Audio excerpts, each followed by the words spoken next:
a bit punch drunk these days from being slapped around the face by Mr. Market for so many years. But I have 40 years of confidence and experience and a very good understanding that my strategies are very robust. There's this old adage that your worst drawdown is always ahead of you, and I completely agree with that. My whole journey has been learning from other people. If you've got a full-time job and you've got 4 kids under the age of 10 and you build a day trading strategy, is that really feasible to actually execute that in the real world?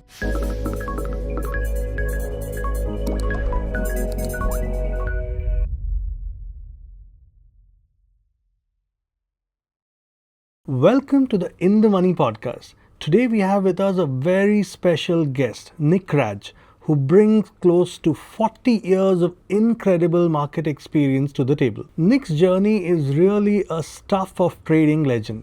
Starting as a clerical paper pusher at a blue chip firm Porter Partners in 1985, he eventually moved through the global dealing desks of HSBC and Macquarie Bank in London and Singapore before returning to Australia to found the Chartist and now managing the all-weather fund at Harbourside Capital. But beyond the institutional pedigree, Nick has been a great educator as well. Nick, I have to tell you, over a decade ago when I was first diving into the world of systematic trend following and momentum, your books were a foundational guide for me. They really helped me at that time, and it is truly an honor to finally have you here to speak with us today. But I must tell you, I have a small grouse with you.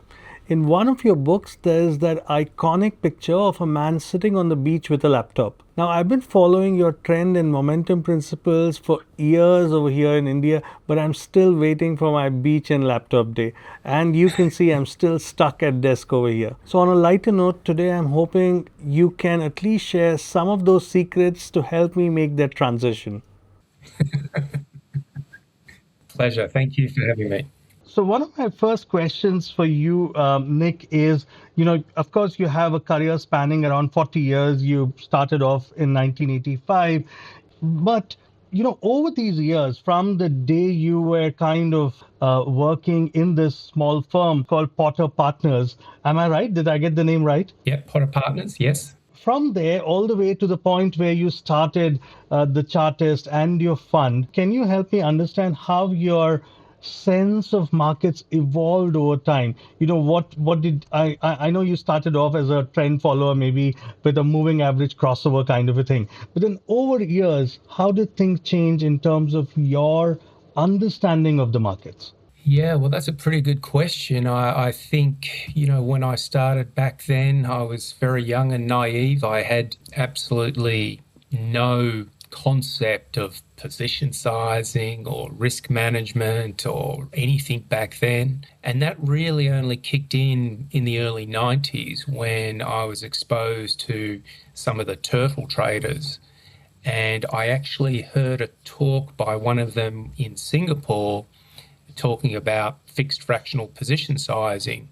So my whole journey has been learning from other people. It's just one of those things that you learn new things as you progress through your own journey, and you also get to learn new stuff as technology and data and so on and so forth evolve. When I first started trading back then in the 80s, it was using chart paper and pens and pencils. Then in the early 90s, when computers started coming along, and I learnt about some computer software that you could buy. Back in those days, it was called Supercharts, which turned into TradeStation. And from there, we moved into much better data providers and then better software. AmiBroker I was with for about 15 years or so, and now we've moved on again. So I think it's just part of the journey. I'm very open to learning new things, trying new things. I don't have a closed mind. I've certainly gone down a few rabbit holes above and beyond my core trend following / momentum that I've done for 40 years. So yeah, that's really it. It's just keeping an open mind and learning different things as you go along. My question was more about when you started, you knew there is something called an equity market and prices go up and down. And moving average crossover was one way to catch those trends.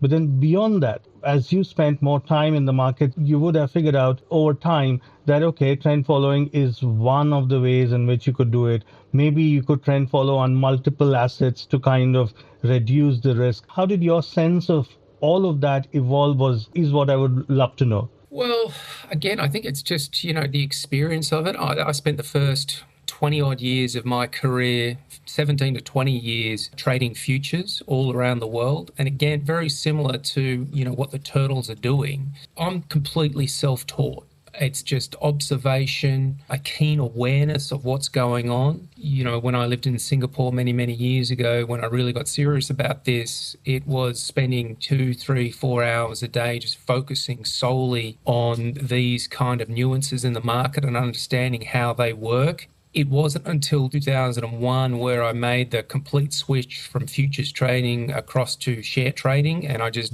moved those systems across to that. It's just a deep sense of awareness of what's going on out there. I'm completely self-taught. I have no tertiary education in any way, shape or form apart from high school. In terms of what I learned at the institutions, certainly we learnt about the different markets and all that kind of stuff, but it was more fundamental driven stuff back then for the bigger business as opposed to what I was doing. Mine was all technical based and just, a keen awareness of what was going on. A lot of people I worked with, Sandeep, they did it as a job. They came to work, they did what they were doing as a job and they left home and that was it. But that wasn't me. I was more involved with, well, why are these people doing this buying and selling? I remember vividly being on the trading floor at the Sydney Futures Exchange. I was down there for 4 or 5 years and we had these very large orders coming through from the commodity trading advisors on a regular basis. And it intrigued me as to why these people would just step in at these strange periods of time and buy thousands and thousands of contracts, and then you wouldn't hear from them again for 3, 4, 5 weeks, and then they come in again and do the opposite. So it wasn't just a job for me to come and do my work per se. It evolved into, who are these people? Why are they doing it? How can I learn more about that? And I guess that's why I'm a little bit different in that respect. Lovely. And was it just one contract that you were trading or one market at this point of time, or were there different kinds of markets that you were trading? So when I was on the trading floor, I was in the short-dated bank bills pit where I was doing the execution. My own personal trading back then was futures, but as I said, that evolved into stocks eventually. When I was in Singapore, I started trading some Malaysian stocks. Actually, I never got to trade the Indian stocks at all, but certainly for some reason, I don't know why, I did a lot of trading of Malaysian stocks. I remember that. But yeah, my main focus on the trading floor specifically was one specific contract. When I moved to the international desk, that's when I started doing a lot more international futures, the Cymex, Euro Yen and Euro Dollars and JGBs and all that kind of stuff, the Nikkei. And then when we set up the hedge fund, which was in the late 90s, that was global commodities all around the world. Got it. Talking about Singapore, incidentally, was it also the time where this Barings Banks issue happened? Were you in Singapore at that time? Yes, that was a very near miss for me, being a Nick in Singapore and working in the same industry. I turned up about a year after that whole scenario, and interestingly, I had to be on the ground in Singapore, and they took about 2 months to go through my whole background before I was able to do anything whatsoever. And that was the Singaporean way of kind of sort of making sure what Nick Gleeson didn't happen again. So yeah, that was a very interesting experience. I was mainly up on the dealing desk and dealing into the US markets, all the big hedge funds and CTAs and all that kind of stuff, dealing down onto Cymex. And as I said, my own trading at that particular point of time was mainly stocks only. Got it. So once you got back to Australia and you set up the Chartist, was it a fund at that point of time, or what form or shape was it? So yeah, when I came back to Australia, we actually set up what's known as a CTA, Commodity Trading Advisor, and the name of that company was actually called Reef Capital. So that was in partnership with a proprietary trader who I was good friends with. He was based in Hong Kong and he'd moved back to Australia. So we'd set up this Commodity Trading Advisor advisor, and we were managing money mainly for a lot of expats out throughout Asia. As I said, I had experience with HSBC, and my partner, he came from a big Swiss bank over there, UBS in Hong Kong. So we had a lot of contacts in and around Asia. And so we did that for about 4 years, and he decided that he wanted to leave the business in 2001. Running a money management business is just not about doing the buying and selling. There's a lot of compliance, there's a lot of paperwork, there's, marketing, so on and so forth. It's a broad-based business, and that's not something that he wanted to really get involved with. So he moved on, and I actually rolled that business into Macquarie Bank back in 2001. They had provided us with a lot of investors, and they were quite keen to sort of move my business model into their business. So that's what occurred for about 4 years. And then in 2005, due to circumstances at the time, my wife and I decided to create what is now the Chartist, and that was in 2005. So I managed money up until 2005, and that's when the Chartist began. Well, were you trading even while you set up Chartist? Or, was it more of education? What was happening at the Chartist? No, so the Chartist initially was set up at Macquarie Bank, a very big leading investment bank here in Australia. It was quite interesting. They had 44 fundamental analysts, and I had built quite a big business around technical analysis. Back then, there was only one or two sort of technical analysis services in Australia. Most of them were sort of internal for some firms. And I thought it would be a great idea to have a technical analysis research portal, because there wasn't such a thing really available. So that's the business we built. During this time, I was trading futures, and I was also trading stocks for my own account. But when the Chartist came around and we launched that business, it became initially just a technical research portal, and then over the years it morphed more into the systematic trading models that I was using for myself. A lot of clients had an interest in trying to understand those. So it certainly was educational, but then it became more into sort of algorithmic rather than the technical analysis. The technical analysis is still there, but that's just now a small part of the business. And then we have all the different algorithms and models that we run as well. Got it. I want to go back a bit, Nick. At what point did you realize that you would want to, focus on systematic, rule-based investing or trading? When did that happen? Pretty well from the get-go, back in those days at Potter Partners when I was there and doing those, charts on the chart paper and everything. The visuals of seeing the trends actually and, marking those chart paper by hand every single day. It's not like today where it updates very quickly and you don't have to do much. Back then you had to do it all. I had to physically look up the open, high, low, close and then mark them on the chart and then calculate the moving averages by hand, do all that kind of stuff. So it's really been systematic. Saying that, I have gone down various avenues of attempting to trade discretionarily. Some of those were rule-based discretionary trading. I remember there's a very famous book out there by Curtis Arnold called Pattern Probability Strategy. I think that was written back in the late 80s, early 90s. And that, to me, was a foundational point of trying to really put the rules into computer code. He attempted to do that. I won't go into the story of what happened with that. It was all a bit of a scam. But what he was talking made complete sense, and it resonated with me. I'm a very rules-based kind of guy anyway. I did try to trade discretionarily and was no good at it.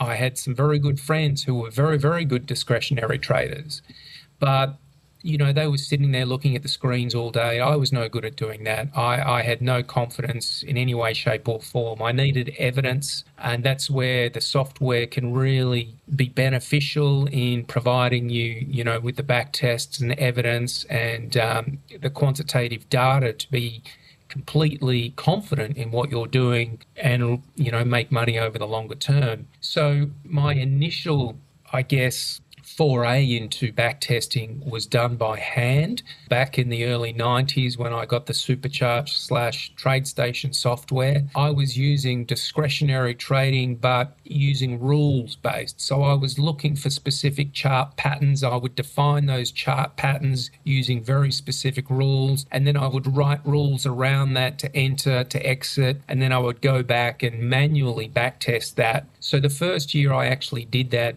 real-time trading, I think I made about 40% return, and that's what gave me the absolute confidence to go forward. But that was really rule-based discretionary trading, which I guess a lot of people do. It is not the same as what I do today with full systematic quantitative trading. Today, it is actually coding the computer, pushing the button, and it generates all the buy and sell signals for me. Got it. And, before software happened, would you, manually note down each of those instances and do a back test, whatever you could? Yeah, so I guess the software that I was using initially back in the early 90s, it was just charting software. So I could visually see on the charts, and it was end of day charts, and I could visually see the patterns there, and that's what I was writing the rules. But I wasn't able to code those rules in. It was a visual thing, and I would just put rules around it, if you like, and say, okay, well, we've got this 10-bar consolidation pattern. Volatility has halved in that 10 days. So if we get a breakout, one tick above the high of that consolidation pattern, I'm going to buy. I'm going to put an initial stop one tick below that consolidation pattern, and then I'm going to apply a 13-day moving average as a trailing stop. So, you couldn't mathematically define those using computer code, but they were defined discretionarily, if you like. And that's what I would do. And I would sit there for 3-4 hours every single day and go back all through the different futures contracts across the globe and find those particular setups and then manually backtest how they worked out over time. Interesting. So you were trading on a daily time frame. What were the, can you help me with the framework of the strategy that kind of worked for you then? I understand some form of trend following, but then are there specifics that worked for you at that point of time? Yeah, that's a really good question. So, at the end of the day, I was doing very similar to sort of what Darvas does. We've heard about Darvas boxes and that kind of stuff. And essentially, it's a very brief consolidation with a decline in volatility. And all we're doing there is finding a very low risk setup, if you like, and that low risk setup is because of the low volatility consolidation within a trend. Unbeknownst to me, I'd never heard of Darvas or Darvas boxes or anything like that back then, but it was just a low risk setup that I could define the entry, the exit, the risk, and I could size my position based on that. And then I could get a multiple return after that trend resumed, assuming there was a breakout in the direction of that trend. And again, that came back from my moving average crossover experience back in the 80s, where we were just buying into the trends for the sake of it on the crossover. But in this particular instance, we were waiting for a low volatility event, and that gave us a very low risk entry. And that low risk entry then was able to give us those multiple of our returns, if you like, when the trend resumed. So, the good thing was the futures market, it didn't matter if the trend was up or down. We could trade in either direction very, very easily. And those consolidation patterns were common enough that, we could do, a couple of hundred trades a year without too much of an issue across the global markets. So that's really the concept of it. It was no more complex than that until I learned about position sizing, so fixed fractional position sizing, which was that Turtles talk I heard in the early 90s. And that changed from a position sizing perspective. I then went and studied a lot of Van Tharp position sizing. He had a fabulous book back in the 90s called, I think it's called The Little Book of Position Sizing or The Little Book of Money Management or something like that. So that really cemented my position sizing and risk management at that point. Up until then, I was really just flying blind, we just trade one contract here or whatever. So yeah, that was the broad concept on how it evolved during that period of time. Got it. And I know you use fixed fractional position sizing. At that point, how many contracts would you have open at any point of time? Because of the kind of pattern recognition we were doing, rarely would you ever get more than 4 or 5 positions open. That was quite rare. And then you could run a position for 3 or 4 weeks. A position over 4 weeks was quite rare because we had a very tight trailing stop on it. But yeah, about 4 or 5 positions. So again, quite a very different way to I do it today, where I have a very broader sort of portfolio of positions. Today I can have up to 40, 45 positions at any one time across the different models. But back then we were very sort of lacking in technology, if you like, to manage it all, and it was more manual than anything else. We're going back to the days where you had to ring the broker to place the order and that kind of stuff. So yeah, only about 4 or 5 positions in the futures markets. Were markets slow at that point of time? Was there a difference? Because, everyone is reacting slowly at that point of time. You're not the only one without technology. No one has technology at that point of time. So have you seen, the way trends manifest change over a period of time after electronic exchanges and access to information became better? Absolutely, yeah. And that continues today. And I think we're going to have a big step up in that now with AI. But absolutely now, well, back then, my ability to buy a trading book, I had to send away to the US and wait 8 weeks for a trading book to arrive. So everything was very, very slow. You had to phone your orders in to a proper physical person at the other end of the phone, who then had to phone it down to the trading floor and place the order, and you might not get told about it for a day or two. So it was all very, very slow. I've always been an end of day trader. I've very rarely done too much intraday trading, and that just suits me. But yeah, look, I think, as I said right from the get-go, technology has evolved, and that has been beneficial not only for me, but for everybody. And I think that's a good thing. Markets have certainly got a lot choppier, and interestingly, our strategies have got more longer term. And I think that's, for the most part, people in my sort of domain of trend following / momentum, I think that's the norm. They tend to be getting longer and longer term in nature. I think if we go back to the turtles back in the 70s and 80s, they were using a 20-day breakout. There's absolutely no way you could trade the markets these days with a 20-day breakout. You'd need to be using at least a 100-day breakout, if not a little bit more. So markets have got a lot busier, a lot more choppy, and as a result, to capture trends, you need to be able to give the market a little bit more room to move and those trends to establish. Makes sense. Now, since we are talking about trend following, at what point, Nick, did you transition from trend following in futures to trend following in stocks? If you did trend following in stocks, I'll get to momentum later, but my question is more specifically trend following in stocks. That was definitely in 2001. We made that transition. I remember it vividly, and we still use some of those futures models that we had back then today to trade stocks. So the futures trading system that I used to use, or what I based it off, was one called Aberration, which is a very famous trading system back from the 80s. You can still read about it now if you Google it. And I still use a version of that today to manage my own money for trend following in stocks. So yeah, 2001 is when we made that transition. And the key reason why I made that transition is to sell a managed futures fund is a lot more difficult than selling a trading fund in stocks. So I felt that I could raise a lot more money and manage a lot more money with stocks than I could with futures. And that's one of the reasons why I made that transition. Makes sense. But then could you give me a better sense of what that strategy was? Yeah, so Aberration was, and still is, I'm not sure you can buy it, but Aberration was a Bollinger Band breakout strategy.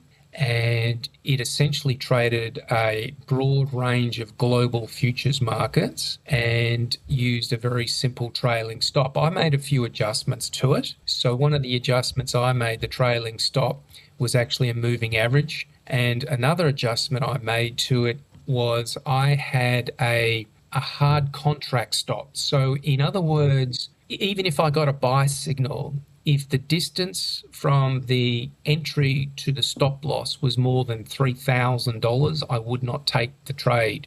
And it was just an overriding hard stop. I'm not sure if that made any difference to the bottom line. I really couldn't test it back then. But if your viewers Google the Aberration trading system, they'll see a lot of information on it. I still think there's a couple of brokers in the US who still track it, and it still works reasonably well. But interestingly, the look back in those days was about 80 days. I believe the default look back was 80 days. I would suggest today it would be a little bit longer than that. Got it.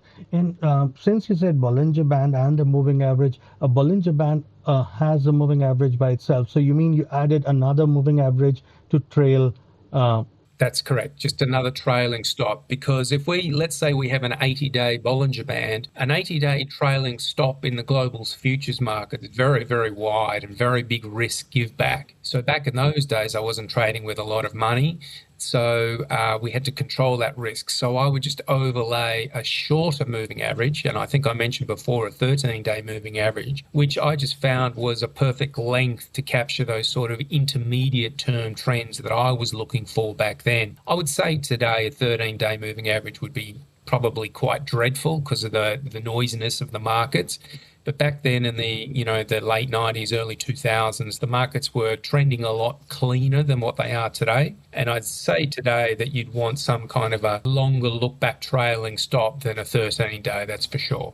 And how would you select stocks to trade the system? Was there a universe or...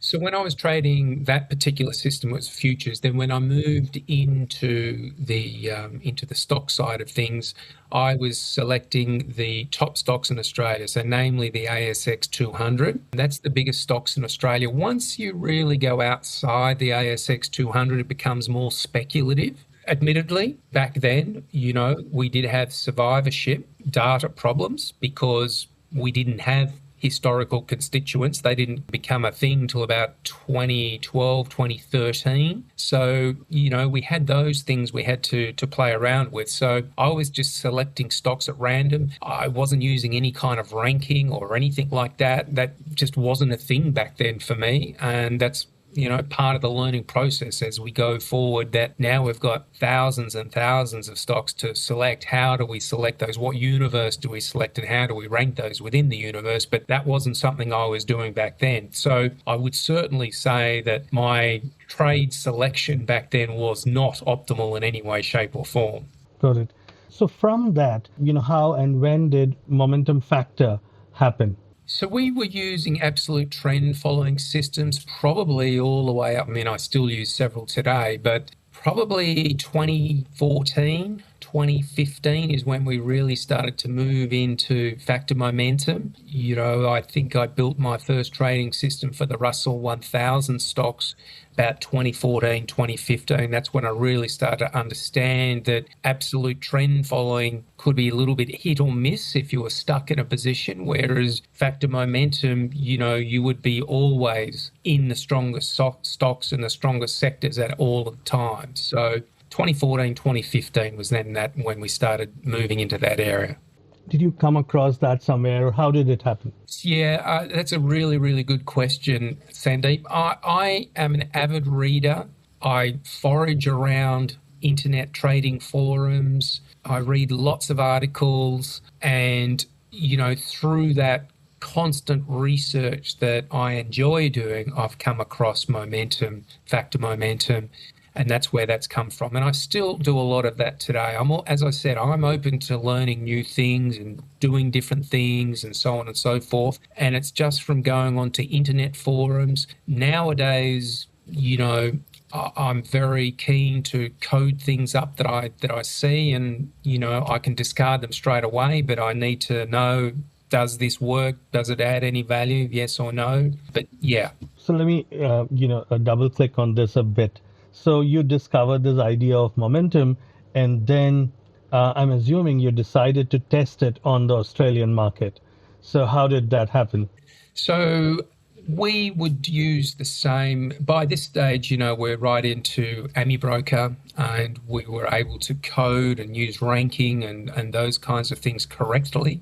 And in 2012, Norgate Data, they brought in historical constituents, which removes survivorship bias. So then we could really get serious about, okay, well, we have this universe now, say the ASX 200, we can now go back historically and test these models using their constituents from a prior period of time, because as we know, historical constituents or constituents move in and out of the index. And so that's how we started doing it in about 2014. I think we actually started on the US market, actually, not the Australian market. The Australian market came a year or two later, but the US market just being a much bigger market and at the time a much stronger market, it made sense for us to go down that rabbit hole. Got it. And was it long only or long and short both? No, we've always been long only when we're dealing with our retail clients. In Australia, back during the GFC, 2008, 2009, short selling was actually banned. So there was two factors to trade long only. One, access to short selling for our clients was very, very limited. And second of all, it was actually banned during the GFC, the time you needed it most. So my logic was, why rely on something that's not going to be available when you need it the most? So our systems are long only or cash. That's pretty well it. That's the easiest thing for our clients to sort of not only understand, but also to execute. Even today, it's very, very difficult to short sell stocks in the Australian market, and I would be hard pressed to find too many people in my universe that would short sell stocks in Australia, that is. Going back to the momentum model which you tested and traded in the US markets, what was the universe and what did you discover when you tested it versus traded it? So in essence, I want to understand, what did you learn out of that experience of trading momentum in the US? So we still use that same model today. That was built in 2015. We really don't make too many changes to our models. We can talk about that a little bit later. What I've found is that, the US market can really run hard when it goes, and momentum is just such a great way to be involved in that. We've kept it long-term in nature in terms of we're looking at longer-term momentum, not shorter-term momentum. So there's a few academic papers out there that look at sort of 30-day, 60-day, 90-day momentum. I've never found that really works too well for us in what we're doing. So we're looking at longer-term momentum and, in excess of 150 out to 250 days. So 12-month momentum tends to work best. The other thing we've found is that initiating momentum during lower volatility periods of time tends to be significantly more helpful. So we do use volatility filters. And I guess the other important thing is we take a top-down approach. So the first question we ask is, what's the broader trend of the market doing? Is it up? And if that is yes, then we would initiate momentum on the individual stocks. If momentum in the broader market is down, then we will sit in cash. Okay, so is this a regime filter of sorts? Can we call that? Yes, absolutely. Regime filter, index filter, whatever you want to call it. Absolutely right. And again, today we operate about, I think personally, I have about 9 different strategies. Most of them are momentum, but they all use different regime filters. Every single one of them uses a very different regime filter, so we can add some diversification. Even though they're sort of all momentum and they're trading different parts of different markets, they use different regime filters for diversification. And what that allows is some systems will be out of the market, other systems will be in the market. At any given point of time? At any given point of time, yeah. So for example, now, we've only got one pure momentum strategy that's in the market.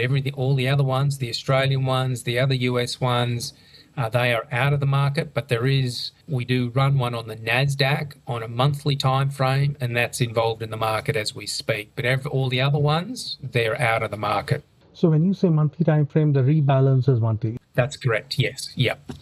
And typically, how many stocks would you have in a momentum portfolio? Yeah, that's a good question. And that's something that has changed over the years. If we go back 15, 20 years, we used to run 20 stocks in a portfolio. Now, The reason being is because the efficient frontier for diversification, pure diversification, is 18 stocks. Once you go beyond 18 stocks, the impact of diversification is subdued. So we used to just round it up to 20 just for argument's sake, and so people wouldn't ask any questions. However, back at about 2018, we started to realize that when our regime filters switched back on again, some of our absolute trend following strategies, not our momentum ones, but our absolute trend following strategies, were quite slow to get into the market. They might take 4, 5, 6 months to get fully invested. So that's when we moved the number of stocks from 20 down to 10. And we also did that with our momentum strategies as well. So to answer your question, 10 positions is how many we have on most of our strategies that trade a broader index, say the Russell 1000. When we have a more defined universe, such as the NASDAQ 100, we run a very concentrated 5 position portfolio. And did you play with rebalance time frame? Because that would again have an impact on transaction costs and such. So did you try, let's say, 1 month? I'm sure you have a quarterly rebalance and so on. Yeah, we've tried a lot of that, and an interesting, again, the learning process. If we go back to the COVID crash in March 2020, we were very, very lucky, and I do call it luck. It was not skill, but it was pure luck. All our momentum models went to cash at the end of February 2020. And as we know, in March 2020, the US market dropped about 35%, and we were sitting in cash. Now, that was thought-provoking for me because I knew we just got lucky. We had a couple of other peers in the industry that had quite slower trend filters or regime filters, and they got caught up in that big sell-off, and they, as a result, had drawdowns of 35% during the month of March. So that sort of opened the question on signal randomness, if you like, signal luck as it's known. And there are a few people on the internet who talk about signal luck. Corey Hofstein is a very good example. And I started researching signal luck. So signal luck is exactly what happened in March 2020. Our regime filter switched off. I calculated that if our regime filter was just 8 days longer, we would have been involved in that drawdown. And it was just luck that our length of look back for our regime filter was able to get us out. So that prompted me to do 2 things. First of all, to remove or dilute signal luck, use different regime filters for the different models. And second of all, try different look back, or not look back length, but rebalance periods of time. And for one of our models, our very volatile NASDAQ model that we run, we do today, after the 2020 incident, we do today use 50% of the portfolio will rebalance on a weekly basis and 50% will rebalance on a monthly basis. So should we have a situation like March 2020 again, and if we don't get lucky, at least we know half of the portfolio will go to cash at some stage during the month, and that should dilute that major impact. So yeah, it's all a learning process. And the other way to dilute that is using different regime filters for our different particular models. Got it. So let's talk a bit about regime filters. One which we just spoke about was a market-wide regime. So let's say you run some kind of a moving average on NASDAQ, and if it's below that moving average, we don't rebalance maybe. So what could be the other regime filters which can add value to the returns? Good question. So several to think about. Breadth, for example, that's a very good one. Breadth, we could use something simple like the number of stocks above their 200-day moving average versus the number of stocks below their 200-day moving average. We could use something like new highs, new lows, for example, as breadth. Another regime filter you could use would be volatility.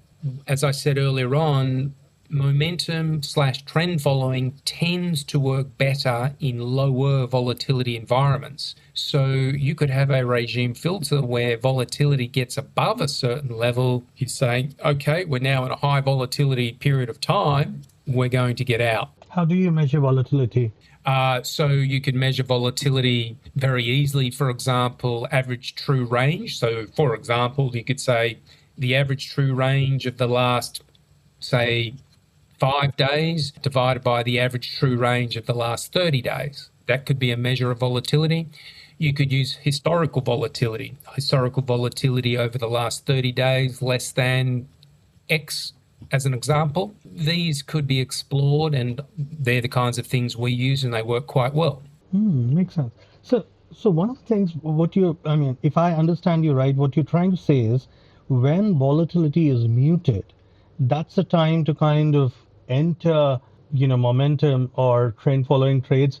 And when it kind of goes beyond the point, you kind of pause the strategy. Is that what you're saying? Yeah, exactly right. So when volatility is low, and if we have a look at a price chart over, say, a 5-year window, let's go back from today back to, say, let's go back to January 2020, and we have a price chart, and we look at the daily wicks on those price charts, the daily candles, for example. What you'll notice is that during panic sell-off periods of time, volatility increases. So high volatility is associated with sell-offs. You go back and have a look at April last year when the US went into Iran, there was a lot of volatility. 2022, there was a lot of volatility and the market was selling off. 2020, there was a lot of volatility with the market selling off. So the increase in volatility tends to accumulate around market sell-offs. Contra to that, when markets are happy and cheerful and quiet, they tend to be trending nicely up and everybody is happy. So that's a low volatility environment compared to a high volatility environment. Got it. So we have volatility, we have market breadth, different indicators of market breadth. We have, broader market trend. What else? Anything else which is different? So we could apply those exact same things down to an individual stock level, because so far we've talked about, a market level. We could apply those to a stock level. So you could say, okay, from a top-down perspective, we want the market to be low volatility, the market to be trending up, and then on a stock level, we'd like the stock to be trending up and the stock to also be low volatility. Same. Obviously, we don't want too many rules, and this is where it starts to become a little bit tricky, because the more rules you have, the less robust it's going to be. So I would suggest those 4 rules would pretty much be it. You wouldn't really want too many more rules than that. So market trending up, market low volatility, stock trending up, stock low volatility, we buy. And liquidity, of course. And liquidity, absolutely, yes, liquidity. Got it. That's interesting. So back to, I also heard that beyond trend following and momentum, you run a mean reversion strategy for the US markets. Can you help me understand, the broader framework of that strategy, and why do you run it on the US markets and not in Australia? Yeah, great questions again. So first of all, let me just say the particular strategy you're talking about, personally, I've only got about 5% of my assets allocated to that strategy. Not because there's anything wrong with the strategy, it's just that personally, situation in Australia with my various accounts and entities don't allow me to do too much more than that, put it that way. We created this mean reversion system in 2010. It still runs today more or less exactly as it did back then. And we created it in 2010 after research during 2008-2009 GFC. So interestingly, all our systems went to cash in about June 2008. We went 100% cash. And interestingly, a lot of our clients had a bit of a pushback. They're saying, well, what are we paying you for? We're sitting here doing nothing. Obviously, after the market fell 50%, they thought that was a pretty good idea to be doing nothing. But that sort of sparked the idea, well, what can we do when all our longer term systems are off? And that's where mean reversion comes in. So mean reversion works opposite to momentum in terms of it prospers during high volatility. momentum prospers in low volatility. So that was the framework and the idea generation to start working with a mean reversion. It took about a year to develop it. We use a very simple context again, and it's just finding weakness during uptrends. And again, it is volatility based. And the reason why I say it's volatility based is because let me use an example, a simple example. Let's say we have an RSI, and when the RSI gets to oversold, that is a buying opportunity with an uptrend. The problem with using something as simple as an RSI, all the orders will tend to clump. So when the broader market has a sell-off, you'll tend to get a lot of orders. And when the markets are strong, there's not too many orders. So to avoid that, we don't use a pullback such as an RSI or a close below a lower Bollinger Band or anything like that. We actually use volatility again. So when volatility expands, that gives us an opportunity to find mean reverting trades. Are they short trades or they are both long and short? Again, for our clients, we only do it on the long side. These systems do work on the short side, but we predominantly just do it on the long side solely because in Australia, at least, a lot of our clients can't trade on the short side. Although this particular strategy, admittedly, it is only the US, which brings me back to your other question, why do we only do it on the US and not on the Australian market? Two very solid reasons. One, the Australian market is quite expensive to trade. To give you an idea, the minimum sort of trade in Australia would be $6 per trade, whereas to trade in the US, we're talking half a cent per share or minimum $1. So that's the first reason. The second reason is liquidity. The Australian market is actually quite illiquid. Once you go out beyond the top 100 shares, it becomes very illiquid, and that illiquidity creates more slippage. And as we know, shorter term systems are more prone to slippage and more costly because of slippage. The last reason is opportunity. In the US, there's a lot of liquidity out, sort of top 1,500, 2,000 stocks. There's lots of liquidity, so more opportunity. And when we talk short-term trading, opportunity, we want to turn it over as much as possible.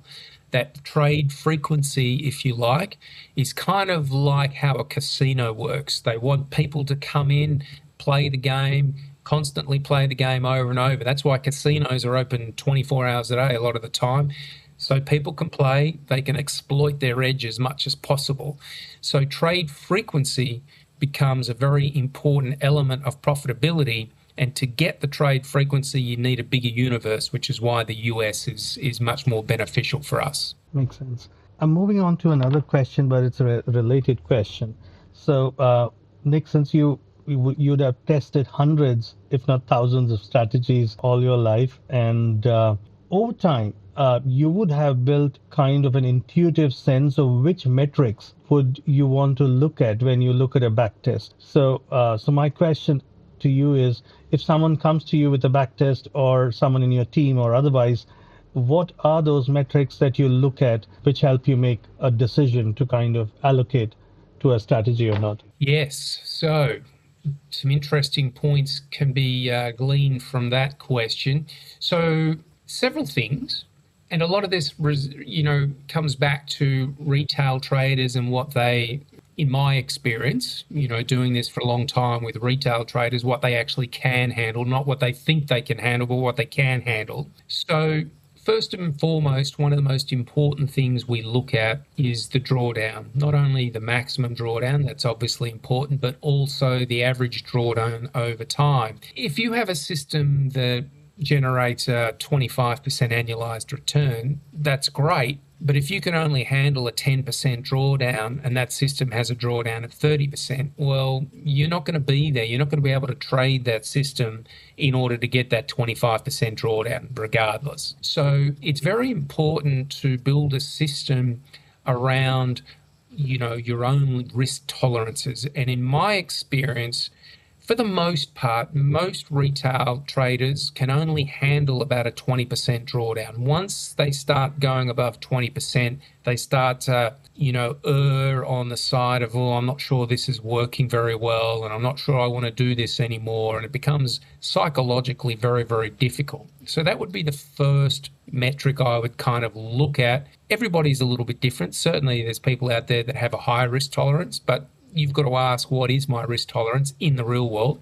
Another important metric, I think, is what is the MAR ratio. So that's the annualized return divided by the maximum drawdown. I think that's very, very important. And it's important to get a MAR ratio as close as possible to 1, in my view. So that would be a system that had a 20% annualized return with a maximum drawdown of 20%. That's a MAR ratio of 1. If you can get over 1, you're doing very, very well. Agreeably, a lot of trend following / momentum systems are going to struggle to get to 1. But if you can get it above 0.75, 0.8, you're sort of in the ballpark of what is expected. And that's very, very good. Shorter term systems, because of their trade frequency, you can get above 1. Another important metric that I look at is volatility. The volatility of the strategy over a 3-month, 12-month, and the all-time history, because volatility is actually a better measure of what a possible maximum drawdown will be. As an example, if we multiply volatility by 1.7, that gives us a much better idea as to what a maximum drawdown will be. So let's say, for example, we build a system and our back test shows a maximum drawdown of 12%, but volatility is 10%. If we multiply that volatility by 1.7, i.e. 17%, that's probably a better indication of what future maximum drawdown will look like. And I think that's quite important for people to sort of get a mathematical understanding of that. I'm not a big fan of Sharpe ratio or any of those ones. I just keep to the very, very basics of it. Other things I would ask people is what's important for their lifestyle. If you've got a full-time job and you've got 4 kids under the age of 10 and you build a day trading strategy, is that really feasible to actually execute that in the real world? Just simple things like that I think are very, very important. Obviously, if you've got a full-time job and you've got 4 kids under the age of 10, then maybe a day trading strategy is not appropriate. Maybe a monthly rotational momentum strategy would be more appropriate to facilitate. So things like that, I guess they're qualitative traits rather than quantitative traits. Makes sense. And going back to this 1.7 factor, how did you get to that sweet spot, that number? Again, I think that's just something that's in academic research out there. I know there's certain fund managers that use that metric that I've heard on podcasts and that kind of stuff. And I feel in the real world, from my own experience, that that's pretty accurate. There's this old adage that your worst drawdown is always ahead of you. And I completely agree with that. I think I'm quite lucky in that I've been trading so long now that I'm a little punch drunk and drawdowns, and that doesn't really bother me anymore. This March just gone has been a very bad month, and we've certainly tested some of the boundaries of some of our systems, but knowing that this is always going to happen at some stage in the future, we're pretty confident with going forward with our strategies. Now that reminds me, Nick, let's say you're running a strategy right now which had a historical drawdown of 20%, or you calculated volatility at 10%, and then you multiplied it with this factor, so 17% is what you expect it to be. And let's assume as we speak a strategy is at 15%. That we are very close to the historical drawdown that you have factored in. How do you deal with a situation like that? So I deal with it with a little bit of it is what it is kind of thing. As I said, a bit punch drunk these days from being slapped around the face by Mr. Market for so many years. But I have 40 years of confidence and experience and a very good understanding that my strategies are very robust. I understand why my strategies work. I think that's very important. I think a lot of people go and build strategies out there willy-nilly and not really really understanding why they work. I understand why my strategies are going to be profitable over time, and I have an innate knowledge of why they're not performing at the moment. I think if you were to ask the question, why is my strategy not making money at the moment, and you can't answer that, then you have a problem. So having that sort of qualitative ability to view it gives me a great deal of confidence. I would also say that understanding the situation where that maximum drawdown is occurring is also important. And I'll skip back to March 2020 with a real-time example. So I do a lot of trading system mentoring, and these mentees or these clients are shown how to build robust trading systems themselves, how to code it up, and then how to implement and test it correctly. Now, we do lots of stress testing exercises in this process. They're quite varied, and that is all about confidence building and proving robustness of the strategy. But there was one client up until March 2020, his momentum model had only ever had a drawdown of 20% in back testing and in real-time trading. But come March 2020, he had a 35% drawdown. Now, he stopped trading his system, and he called me in, I think it was June or July 2020, and said, look, I'm really struggling to pull the trigger and start trading this again. So I sat down with him, and we looked at his system. We determined that his system was robust. It didn't have very many rules. Those rules were not optimized. We understood what caused the profitability of that system over the longer term, catching the right skew of the momentum trades. And then we had a look at the individual event that caused that maximum drawdown, specifically the COVID crash. We could put that down to simply being unlucky. In other words, it wasn't anything wrong with the strategy. He was just unlucky. If his regime filter had been as short as mine, then he would not have had that drawdown. So there was nothing inherently wrong with the strategy of his. Indeed, I said to this particular client, I would hazard a guess that you could continue to trade this strategy running into the future and you wouldn't have a 35% drawdown. Indeed, I believe you would go back to the metrics you had before that drawdown in March 2020. And that was 5 years ago or 6 years ago now. And he's continued to trade that strategy as it was. And he's confidently trading that now, and he's back at new equity highs. So my point is that we have to look at that individual event. It was a black swan. He got unlucky. I got lucky, but my luck will change one day. And it didn't take him out of the game. It's not nice losing 35% of your equity. Don't get me wrong. I'm not disputing that in any way, shape or form. But my point is there is nothing inherently wrong with his strategy that he shouldn't continue to trade it into the future. So that comes back to my sort of 1.7 factor. Up until that time, I'm not sure what his volatility is. It would have been probably 18%. So multiply that by 1.7. So probably a 30% drawdown was on the cards at some stage. So, it's in that realm of occurrence. So as I said, if you can understand why a system makes money, why that drawdown occurred. Another example, personally, 2022, I had a very bad year, one of my worst years since 2011, but I know why that was the case. It was a very choppy bear market. So my momentum systems were getting me in, spitting me out, getting me in, spitting me out. So that choppiness, it's not a fault of the system, it's just the way the market was. And being a robust, crude strategy, those kind of things are to be expected at various points of time. Not nice, but after 2022, 2023 went on to make new equity highs again. 2024 had a great year, 24, great year, 25. And now we have yet another problem in 2026. So, that's what Mr. Market does. So it's about having confidence that you have a very robust system. And as I said, we run a lot of stress testing exercises to validate our edge in our systems, and I think that's very, very important. Well, in momentum, the way I understand is position sizing gets taken care of. But then what if you were doing trend following and on in a trend following context, you have a similar drawdown. Would you change position sizing?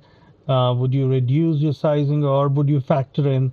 I mean, before we allocate capital to it, we kind of keep a buffer to kind of deal with these drawdown situations. Yeah, so look, I've never made any adjustments to the position sizing. I know there's certain managers out there that do that. After a 10% drawdown, they'll decrease their position sizing by 20%, so on and so forth. And that slows the drawdown, but it also slows the recovery as well. So that's something I've never actually done. I've more or less just relied on my testing and just, the old adage that potentially, the systems are robust. The bigger drawdown, your worst drawdown is always going to be ahead of you. And trading with money that sort of, dare I use the term, you can afford to lose, which then brings, I guess, to where I am now with what I've done in the last few years, move to that all-weather type strategy, which you might have wanted to ask a few questions about that. So I don't know if you want to talk about that now or... Yes, I have my questions, but yeah, we can talk about that right now because we are at it. So, but then before I would want to get a sense of how you define all-weather and how does it work? I'm in my late 50s now, and in Australia, we have a what's called a superannuation fund, which is forced savings by the government. We have to put at currently 12% of our income, or our employer puts 12% of our income aside, and that can only be used in retirement. So I think Australia retirement funds is the fourth largest pool of funds in the world. We're the 55th population-wise. I think we're the 55th largest in the world, but the fourth largest pool of retirement funds because of this forced retirement savings that we have to do. Now, because that's going to fund, for most people, their retirement, as you come towards retirement, you do not want to have a significant drawdown in those funds because that will greatly reduce your income in the future. So one of the things that I decided to do a few years ago is with my retirement account, which is now a substantial part of my asset base, is what strategy can I use that I can still generate a reasonable return but not have that risk of a 30% drawdown. And that's where the all-weather strategy came in.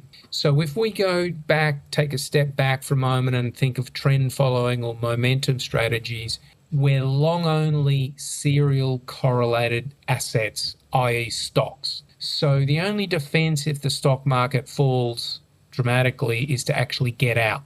But in getting out, especially with a monthly rebalance, it might mean that you have a reasonable drawdown. In some circumstances, that might be a 20% drawdown. So we want to take that risk out. And the way we take that risk out is we trade or invest in a variety of different asset classes, ideally some with defensive qualities and some with growth qualities. So we have essentially two buckets. We could have three buckets. We could have growth, defensive, and alternative, but let's keep it simple with two buckets. So our defensive assets would be bonds, gold, commodities, as an example. And our growth assets would be stock indexes and any sort of growth asset like that. Now, ideally, those two different buckets will move against each other. So when stocks sell off, gold will tend to rise or bonds will tend to go up, so on and so forth. So what we do is we take our momentum models and we simply apply it to those buckets of ETFs we use. So we'll use the gold ETF, we'll use the commodity ETF, we'll use the Bitcoin ETF, we'll use the NASDAQ ETF, the S&P 500 ETF, for example. And we apply that monthly rotational or that monthly rebalancing to that portfolio. And we use the same rules as the other momentum models that we use. In other words, we're going to trade these equity indexes long only when the stock market's trending up. If the stock market's trending down, we're going to go to cash. Now, by having these different asset classes in there, it balances out the volatility and the drawdowns very, very nicely. It also dilutes the returns, but that's not the goal of what I'm trying to do with my retirement account. So this has become one of our most popular products, simply because the day-to-day fluctuations in the account are very, very small, and a lot of people who don't like the fluctuations in the stock market are very happy with the way it works with this particular mix of models. So we run a dual strategy, if you like, half in the Australian market using ETFs and half in the US market using ETFs. We do have a European version for our European clients. I don't personally trade that. But to give you a sense of the return profile, so we're still generating return of around 14, 15% per annum. But the drawdowns to date, the maximum drawdown since we've been trading it live has been about 8%, and the volatility has been about 7.5%. So very low volatility, very low drawdown, and even getting a reasonable return.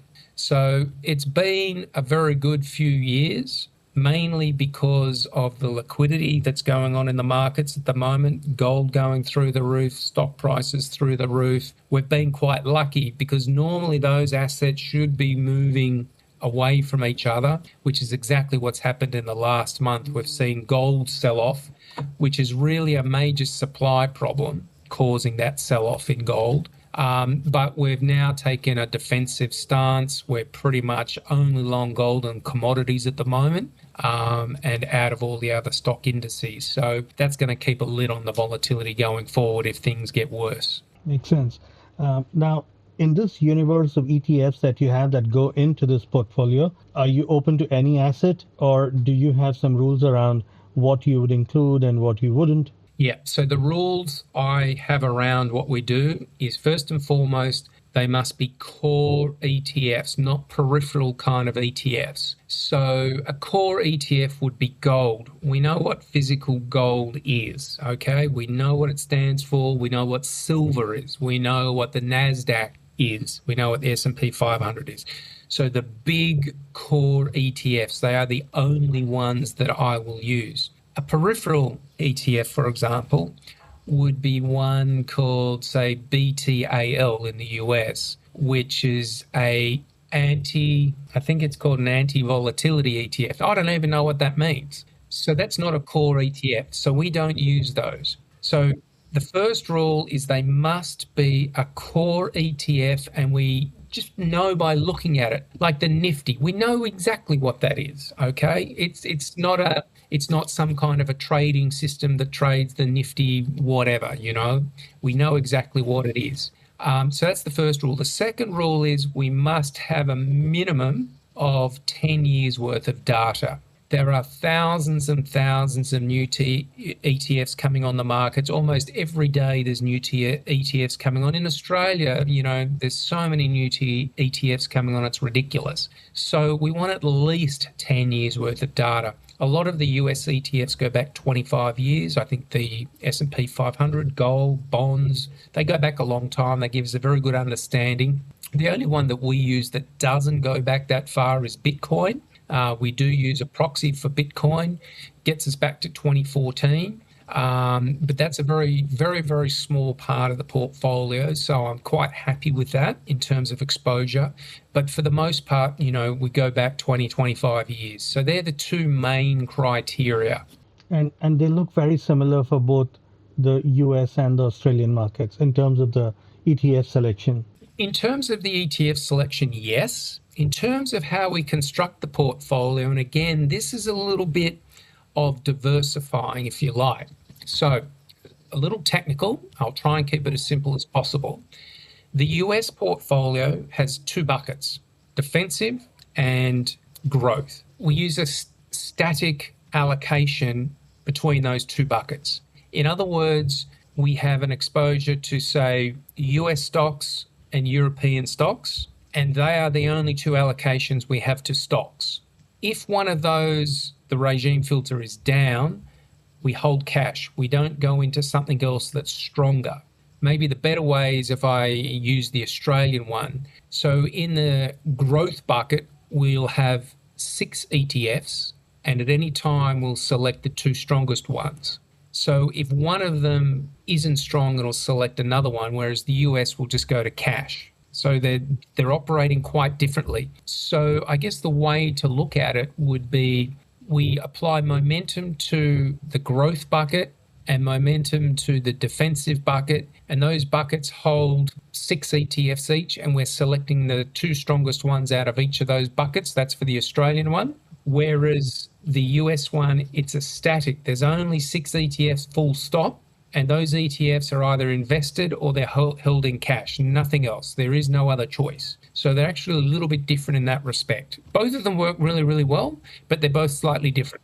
And any reason why this difference makes sense? Just for diversification only, nothing more than that. I just like to mix things up as much as possible. We could do the same in both of those. They work just as well in the static version in Australia works just as well as the US. Indeed, the rebalancing, I must say, rebalancing in Australia works really, really well on an annual basis, but we do it monthly. The US rebalancing works really well on a monthly basis. A little not so well, it still works, but not so well on an annual basis. Makes sense. So that's great. And so is it a fund which is open for others to invest in Australia at the moment? So we have a variety of different things that we offer clients. We have 2 funds. One is a higher growth momentum fund, and the other is the all-weather fund. So we operate both of those. At this stage, they are only open to Australian wholesale investors. So it would have to be only people residing in Australia can invest in those at the moment. We have looked to list an ETF, but ETFs in Australia are very, very expensive. And the various laws internationally make it quite difficult for me to do one in the US, but that's something we're still exploring. So the all-weather strategy is available on our subscription service. So we do have lots of clients around the world that can follow those portfolios, especially the all-weather portfolios, and do it themselves through their own broker. So a normal subscription service, you pay and you can follow the signals, and we tell you exactly what to buy and sell and all the position sizing and everything like that. And we have a lot of clients. We have quite a few clients in India. We have lots of clients around the world. We do the all-weather for Europeans as well. So if people want exposure to European ETFs, they can do that as well. And then we've got the mentoring, which is very popular. So that's designed for people who don't want to follow along. They actually want to know how to do it themselves. And we've got quite a few clients in India who have done the program. And that's where we teach them everything. First of all, we teach them how to code. We use the Real Test platform now. We've been on that for about 4 years or so, 4 or 5 years. And that's absolutely fantastic. And we can do full portfolio strategy building in that. And then we teach them how to build their own strategies. We don't push any strategies on them. We don't give them any strategies. The whole idea is they learn how to do it themselves, and that way they can become completely self-sufficient and to build any kind of strategy, whether it be a momentum, a trend following, a mean reversion, or whatever they want to do, they can actually do that. Nick, I have a question which is related. At what point in your career did you decide to write books and mentor people? So how did that happen? I wrote my first book in 2001. It was called Everyday Traders, and it was just the stories about a lot of traders that I knew and how they make money and the things that they do to make money, which was very different to what I was doing. So I just thought that would be quite interesting to get that out there and do that. And back then, I had a lot of time on my hands, and I thought it would be a good idea. And then, we got a lot of inquiries from clients after we set the Chartist up saying, can you write a book about this? A lot of inquiries. So I think I wrote my second book in around 2007, something, or 2006 maybe, and Unholy Grails, which is probably the most popular book. I wrote that. I think we released that in 2010, 2012. Weekend Trend Trader just came out after that. In terms of the mentoring, that's a really good question, because that was something that I had never really considered. But the way it came about is we had people following our strategies, but they didn't have the full confidence to execute them, even though we had, at that stage, say 10 years worth of track record, performance track record. They still didn't have the confidence to execute the strategy. They kept second guessing simply because they didn't know what was really happening with the nuts and bolts of what the strategy was doing, even after, I wrote Unholy Grails. So I thought the only way to overcome that confidence was to teach them how to do it if they wanted to learn how to do it. And that's where the mentoring came about. So the mentoring goes for 6 months. It's one-on-one with me personally, and they're able to speak to me as many times as they want during that 6-month period of time. And the whole idea is I teach them how to build robust trading models, and then how to stress test them, and then really how to prove to themselves that, okay, we've tried to disprove this strategy so many ways, yet it still works. That's the only way I can provide confidence to someone when they try and break it and they can't, and they see it still makes money. That to me is the biggest confidence booster. When they know that they've built it themselves, they know exactly why it works, how it works, what the rules are in place, and they've tried to break it and they can't. That gives them the confidence. So that's how the mentoring came about. I think we started that in 2015, so it's been going 10 years now. Lovely. And, talking about backtesting, have you tried AI, Claude, or any of these tools to kind of get better results out of backtesting?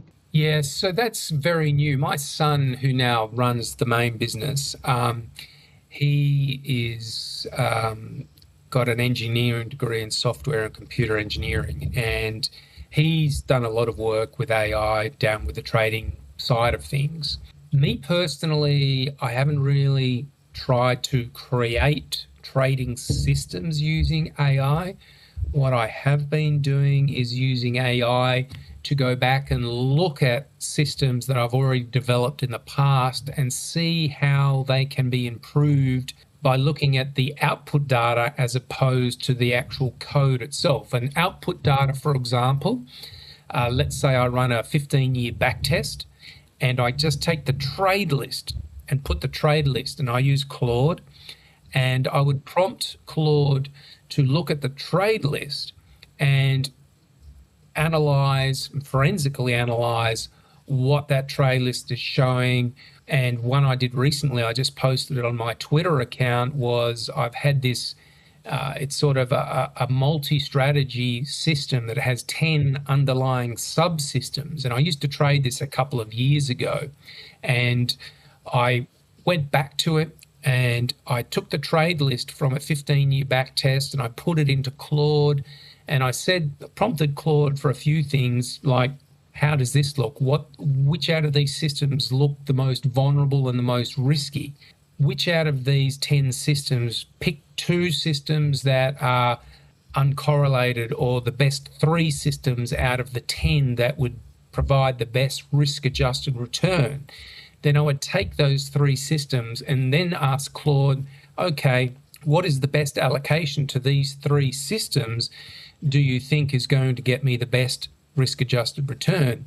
And then I took what Claude gave me and then coded it back into my software, and it gave me a completely different result what I had before. And it's quite remarkable, actually. And it does things that I wouldn't use. So it actually spits out the seasonal variances of the systems. Like it's saying, right, system S3, you would never trade this in April because April is always a losing month for this system. That's not something that I would take into account. But optimizing the allocations through Claude was a very interesting experiment to get the best risk-adjusted return, because normally when you do that sort of exercise through the software, it tilts to the best strategy. If you've got one strategy that's significantly more potent than the other two, it's always going to put more weight on that one. Whereas Claude gave me something very, very different. And it's been a very, very interesting exercise doing that. So now a lot of our clients through the mentoring course are using Claude to do, they're crunching the data from the strategy as opposed to trying to create the strategy. And I think that's an important difference right there. I spend a lot of time doing exactly that. So I have a trade log which would have come out of some, back test.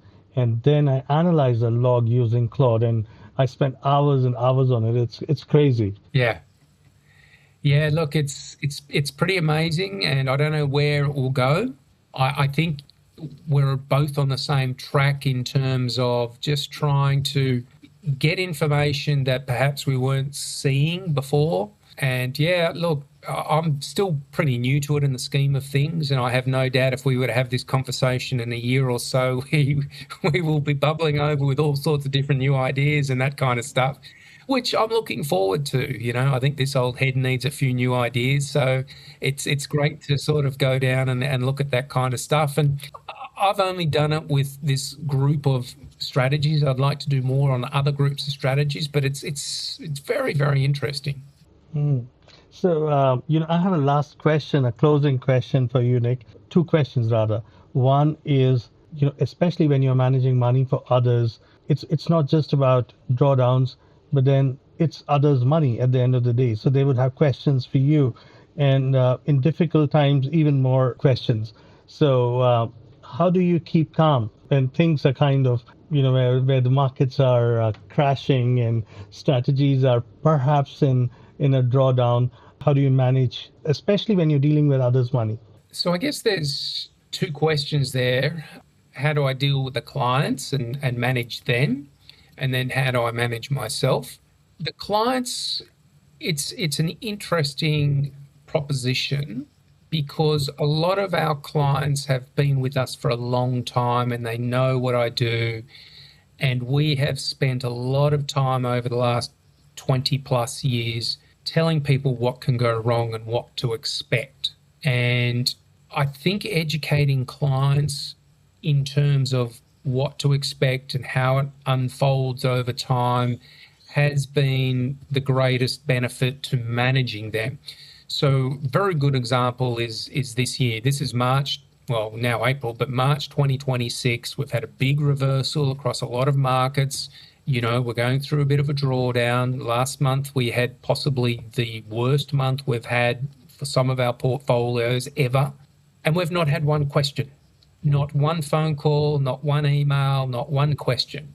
And I put that down to educating clients in terms of this is the way it rolls. It's a bumpy road to outperformance. I've studied the track records of great traders, Dunn & Co. that go back 50 years, and I've looked at their track records and seen the volatility and the drawdowns and the losing months, and we're no different. So that's managing the clients, I think, has been very, very beneficial. I think myself, I'm my own worst critic. I think I'm quite harsh on myself in terms of, oh my God, we're going to get him a lot of client queries and questions and that kind of stuff. And that hasn't happened, but I think it does. I think managing myself just comes down to the confidence that we do have robust strategies. I've been doing this for a long time. I understand intrinsically why these strategies will make money over the long term. And I also understand why in short periods of time where we might hit speed bumps and run into issues. So it's just a matter of getting that out to clients on a regular and consistent basis and just reminding them that this is the journey.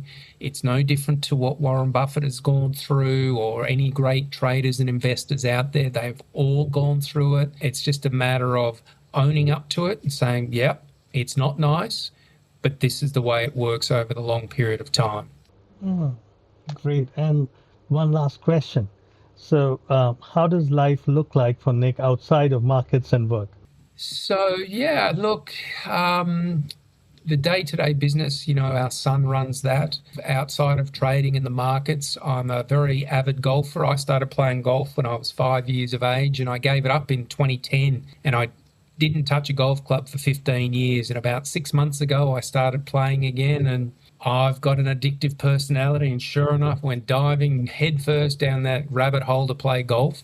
I do enjoy fishing. I do have a fishing boat, but haven't been able to use it a great deal this year because of the bad weather. We've had a few cyclones in this part of the world. So fishing, golfing, and I love traveling.